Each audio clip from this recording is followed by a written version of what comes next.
out of a small shop at the farm and with the help of Market Wagon delivers to their online customers. Almost 1,000 kids connected to Montgomery County Children's Services are going to have a nice Christmas thanks to the nonprofit For the Love of Children. Today it delivered donated toys, coats, and other gifts to the Haynes Children's Center on North Main Street in Dayton. Caseworkers helped families fill out requests, and the organization made sure kids get presents. All of us are volunteers. Like I said, there's no paid staff, so it's just all the money goes to the kids. It means a lot. And on Christmas morning, I wake up and I think about what Flock does and the kids being happy and opening presents, and it's just giving back to communities. Altogether, the organization is making sure about 2,000 children in the area get gifts. And now, your Storm Center 7 forecast with meteorologist Robert Gauthreaux III.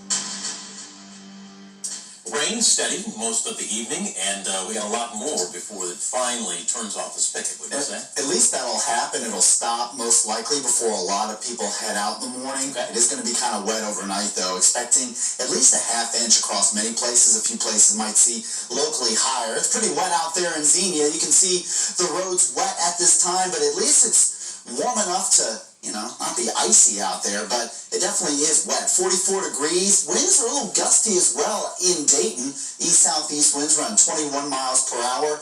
What's funny is that the temperature is likely going to go up a little bit overnight. I'll explain that in a minute. Right now, the clouds and the rain across much of the state. You can see at least the last several hours, we saw a little wave of showers about 5 or 6 o'clock, and then soon after, we got to see this big mass of moisture coming in across much of the region. And where you see the yellow spots or the heavier pockets of rain, overall, it's really not that intense. You might see some heavy pockets here and there, but like I mentioned, about a ½ inch, maybe a few places localized, getting a little more than that. We're not quite done. We do still have a nice bit coming across Kentucky and as well as southern Indiana and parts of Illinois, but you do see where it ends, though. Like, for example, in Cairo, not looking at much rain out that way. We're definitely going to see some rain here for the next several hours. And I mentioned the temperature going up a little bit. You can see by 2 a.m., 5 a.m., start to see that temperature going up to about 51 degrees perhaps. I mean, that's one computer model, but we are expecting it to at least go up a little bit before temperatures steadily drop throughout the day. In fact, I'll show you the area of low pressure and what we can expect here. Once that warm front does come through, it'll continue to bring some showers before we finally see that cold front come through and then the temperatures do drop. So you can see here that warm front really passing the Miami Valley now, followed quickly behind the cold front. And those temperatures are going to be pretty chilly in the afternoon. So far, the rainfall today, at least the last 24 hours or so, you only see a few tenths of an inch here or there. Again, a little bit higher expected likely throughout the next several hours, but really doesn't look too bad. And with the rainfall coming, we're likely going to remain pretty dry into the weekend too. But let's take a look at what we can expect here over the next couple hours on the Futurecast. You'll see the showers coming through.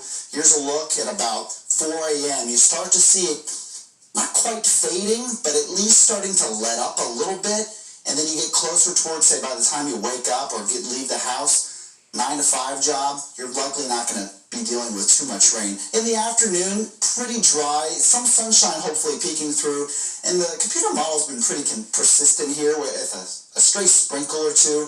That's possible, but otherwise most of your Thursday is going to be pretty dry. As we move into Friday, it's been pretty persistent as well, with a few flurries perhaps, no accumulation or anything, but a few flurries very early in the morning Friday. Here's a look at 1:30, and then a little bit later in the day, closer toward the afternoon and evening, could see a stray flurry there too. But other than that, your Friday looks pretty quiet. It's next week, really late next week, where those temperatures are going to really drop. You can see highs in the 30s, and then I'd say once we get closer to Christmas, we are looking at some very, very cold temperatures, but at least expect some chilly weather coming ahead. All right, sir, thank you. People say they're tired of talking and hearing about COVID.